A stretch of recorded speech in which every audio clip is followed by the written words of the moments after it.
Hello and welcome to another episode of Arena FPS News, episode 18, brought to you by your hosts Galangor and Neeple.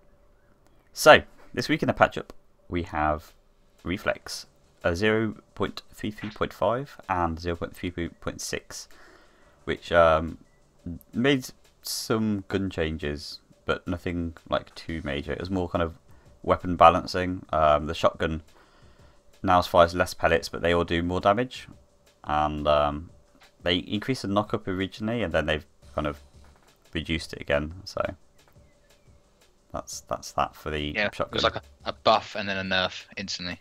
Yeah. I didn't get to try it out when it was buffed, which is a shame because it sounded like it was pretty fun. Yeah.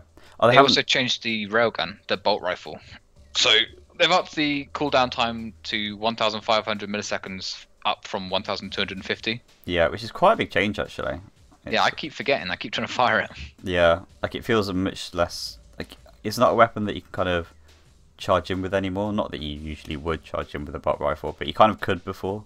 You could kind of use it as a crutch a little bit. And they tweaked the movement and stuff. You can corner slightly sharper, and ground is now less slippery. I haven't actually noticed that myself. I prefer that. Like it's a little bit less kind of you stop a little bit quicker after kind of letting go of the walk button, which is quite nice. Yeah.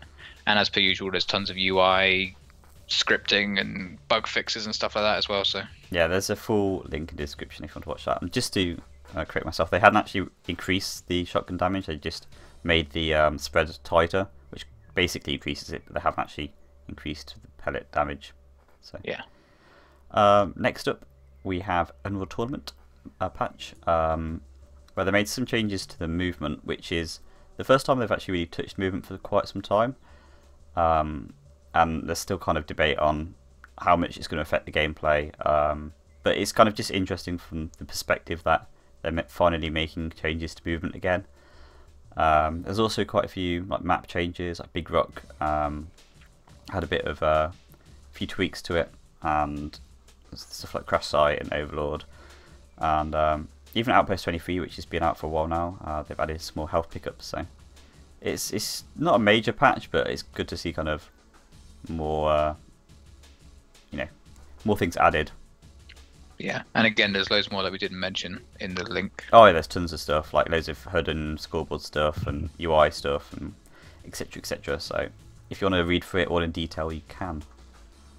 And finally, for the patch up, we have some quick live changes. Do you want to take the lead? This is like a little tidy up patch after their big patch, so it's just fixing bugs that were introduced and making changes to things that weren't good changes, like that the doors open quicker on Elder and stuff like that, because it was a bit clunky walking through them. Yeah. Fixing bugs on the maps, fixing voiceover bugs and stuff, so it's nothing major. But yeah, I mean, I think they're just trying to kind of get it really stable for QuakeCon now. Yeah, I don't think we'll see any more before QuakeCon. No, there might be one after, possibly, but I don't think there'll be another one before QuakeCon. So that's the patch up for this week.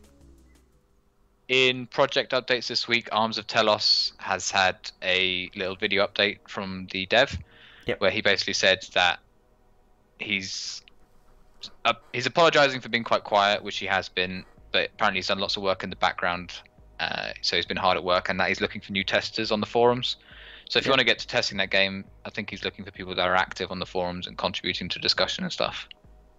Yeah, I think that's the gist of the video. Yeah, that's pretty much it. Yeah, I'm excited to see kind of. I think he said he's going to promise some more update videos in the future, so looking forward to seeing those. Yeah, definitely. So TF2, which is a little bit of a curveball than our usual content, has had the announcement of a competitive multiplayer update, and I think that entails matchmaking as a primary kind of focus, but possibly other things as well. Do you have any immediate thoughts? Well, as everyone said, like, yeah, that's great, but it's also extremely late. Yeah. In TF2, I mean, on the one hand, TF2 has a fuck ton of people playing it, so even though it is late, it's a popular game with like thousands of players. Yeah. So it could still be something that helps the game grow into a competitive scene, because people are definitely trying to push a competitive scene out of TF2. Yeah, I've got a friend who played with some. I'm not sure actually he played competitive, but he played with some competitive teams as like for training and stuff. And he was telling me how one of the problems with like stock TF2 is because of all the weapons from the pickups and stuff, and because of the like the crits, and there's quite a few elements of TF2 that to have a true competitive feature, you'd kind of have to remove those to make like a real competitive mode. So there might have to be like a separate game mode just for competitive. Yeah, so I think it could really help the game, and I'll definitely try it out. Yeah, I mean, from my opinion, it sounds like Valve is eyeing up Overwatch, and they want to kind of get in that esport money before Blizzard's Overwatch kind of corners that side of the market. Yeah, we might be seeing TF2 versus Overwatch. Yeah, That'd be quite interesting. They're not like necessarily the same game, but they're undoubtedly similar. No, I think they're quite. Yeah, I think they're quite different in terms of gameplay, but everyone seems to compare them, and I think there are similarities worth comparing. It's probably the closest game to what Overwatch will be like, from what it seems to me. Yeah, so yeah, this is going to be an interesting change to see how that plays out. Yep. And finally, Chams, the game which debuted on our channel. We didn't really, but we're going to say it debuted. Well, it debuted in our news for the first time last week. That was a completely... I don't think you can make that claim. No, well, I can claim whatever I like, but it might not be true. And in this case, it isn't true. But we debuted it on our channel last week. That's the first time we talked about it. And there's been an update already in terms of how the sound-based gameplay is going to work out. So do you want to kind of inform us? So, I don't think anyone saw it being a sound-based game when we first saw the trailer, so he kind of sprung that on us. But yeah. It sounds like the way the game works is if your character walks or lands on the ground or jumps or anything like that, or shoots a weapon or makes any noise, then it will basically illuminate him through walls like a wall hack to the other player. Yeah. Like as he's making that sound, and then as soon as he's silent again, he's hidden. And then if you were to wall slide or wall jump or use these other silent methods of movement, then you're invisible through the walls. So it's like a trade-off. You can use the fast, loud route, which would get you to places quickly but make you very visible. Or you could be quite sneaky and silent using wall slides and stuff and not shooting until the opportune moment and then stay invisible. Yeah, it's a pretty interesting system. I don't think we've really seen anything like it before. So a few people have been kind of saying about the arena FPS scene being revived, that they want to see kind of new, more out there features, and this really does kind of push the gameplay in that kind of direction. So it'll be interesting to see how it works out. I think it's really cool. I think the maps are gonna be a big factor on how the game plays, because you need maps where you can still be hidden while being invisible. You don't want maps where like everyone knows who you are despite the fact that you're being quite silent just based on where you were 5 seconds ago. Yeah, and really, like, if you think about it, with like a good arena FPS player, he knows where the other player is by the sound of the jumps and pickups anyway.